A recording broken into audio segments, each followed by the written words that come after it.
Hey, it's Jeff with ID10T Garage back with just a little update. I haven't posted in almost a month. I've been really busy.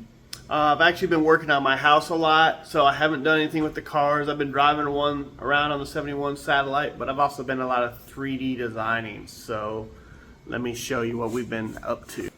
So I'm not happy with the autometer dash, and this is a stock dash for the rally cluster for all your 71, 72B bodies.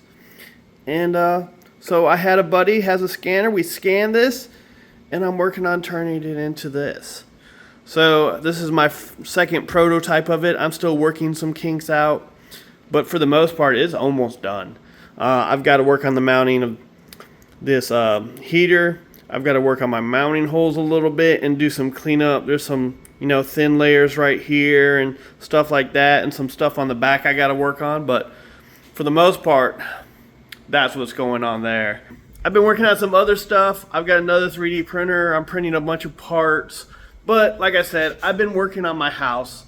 So I haven't had any car stuff. I haven't really done any recording, but soon I'm going to get back to work on the Mustang and start recording some stuff. But, a lot of it's priming and sanding, so I don't know how much I'm going to get really content-wise, but just want to, get out a video real quick to let you guys know I'm still here. I'm still going to do content. I just haven't had anything really to do. Just everything else going on. So, but we'll see you soon. Later.